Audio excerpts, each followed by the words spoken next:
She reported unauthorized dwelling in HOA territory. Want to see something interesting? There we go. This deed predates Crystal Pines by 67 years. He owns the surrounding parcel, including the access road and the water right. The maintenance crew that used to come every week to prune and pressure wash Cheryl's cul-de-sac just stopped showing up.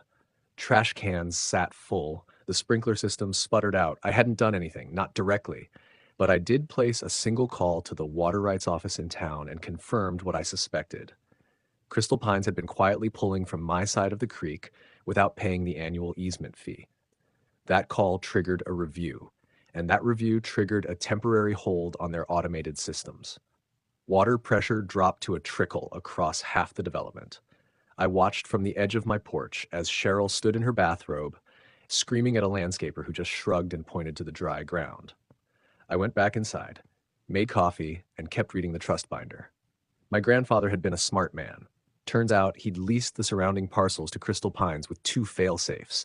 Any attempt to fine, evict, or restrict the legacy cabin would void portions of the agreement. That included their discounted rates on road access, sewer runoff, and more. So I made another call, this time to the county office. I didn't need to raise my voice. I just sent over a scan of the lease terms. Within a day, Crystal Pines received a formal notification. Their valley-wide permit would be reviewed unless they came into full compliance with the legacy landowner agreement. I wasn't suing. I wasn't making threats. I was just holding them to their word. That's when Cheryl tried a different angle. She showed up again. No police this time. No clipboard. She wore a puffy vest and brought a pie. Knocked 3 times, loud but polite. I didn't answer.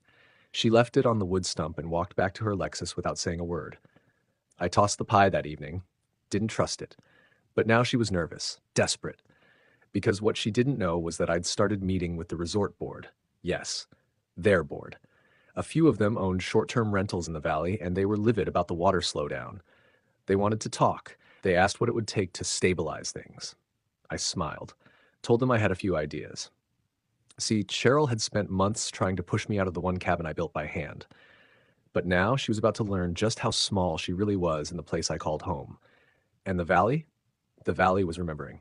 By the second week of April, the HOA was in full panic mode. A dozen homes had brown lawns. Construction on 2 new model homes had stalled. And emails were bouncing around between the resort board, county planning, and Cheryl's HOA leadership like popcorn in a skillet. Still, I hadn't filed a lawsuit. I hadn't raised my voice. All I'd done was enforce the terms they'd forgotten I held. I got a letter delivered by courier that Monday. It was an official apology, signed by Cheryl and 2 other board members, rescinding all fines, complaints, and warnings against my unauthorized structure. They referred to it